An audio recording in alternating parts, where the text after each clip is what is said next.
show for today.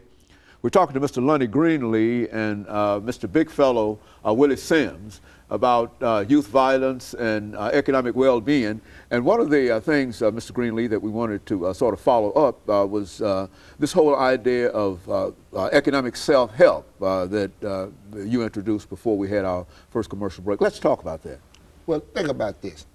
How can we talk about giving people jobs, and especially if you look in the inner city where there's all these issues of crime, but even in their own community, there's not even an opportunity to get a job.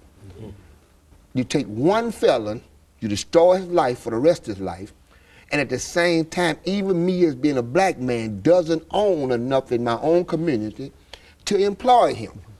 We got to deal with this. You know, we got to get back to wanting to buy our own, listen, our own community. Not saying we're supposed to own everything in our community, but shouldn't we own at least majority of whatever in our community? Why should we ever have to go over here to buy from this person, that person? Well, let me say the prime example of it. We own all the beauty shops and the barber shops, but we buy hair. All right. I don't have to say it anymore. Okay. It doesn't even make sense for us to have all of this and we buy hair from another person who has no interest in putting that money in the same community which we own all the beauty shops and the barber shops. We have to get serious, get down and quit begging, and let's put something together that'll work for not just us as African Americans, but it ends up helping the whole United States of America. Because if I'm helping myself, then I'm not begging for the government's money, trillions and trillions of dollars. Now I'm adding billions and billions to it. That's, I mean, how hard could that be for a man to see? So what happens is we won't stand up and start to developing to sacrifice for the next 30 years. So we want all our stuff right now. We want to have all our big cars, all that big, we want it like microwave right now. But we have to stop and realize now, let's put our resources back for our future. Let's quit spending all of our monies, and I'm talking about not having no savings in the next 5 or 10 years anyway.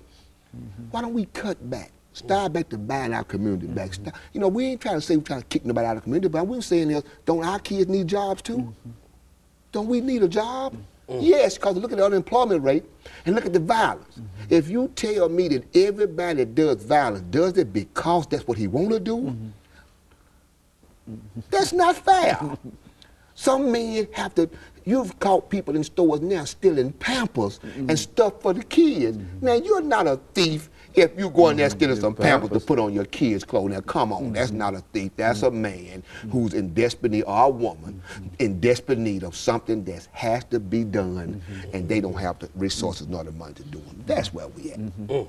Mr. Sims, what would you say in reference to some of this? Man, just add on to what Lonnie's saying, I think it parallels kind of what goes on in the world as a whole. So you got all the self-help books and all that, and right now you got the holistic medicine. I like what we talking about because it's a holistic approach to fixing the problem. Even though, you know, we're not really we don't like to fix problems overall. Doctors don't really fix it. They just help you kind of, you know, help you patch it up, make you feel better about it. But I think we need to actually fix it. We start fixing something, we'll have a problem in the end. And it's a long, slow process, but we need a holistic approach.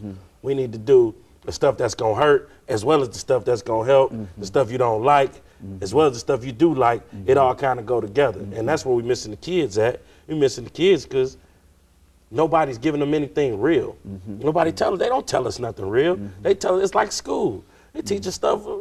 Who gonna have you don't use Shakespeare in real life unless you go on to do something else. They don't teach us how to live. They don't teach us how to balance a checkbook, how to get a debit card, you know, how to take care of a family, you know. They don't teach us that stuff that just happens to us, and then we gotta react to it. And it's hard as a kid reacting to some grown man worldly problems, you know. It's hard as a grown man reacting to grown man worldly problems. You know, one of the things, and of course we have a guest who's going to come with us sometime soon, dealing with one of many of these problems, And one of the things, and I'm not sure about how this is going to sound, but one of the things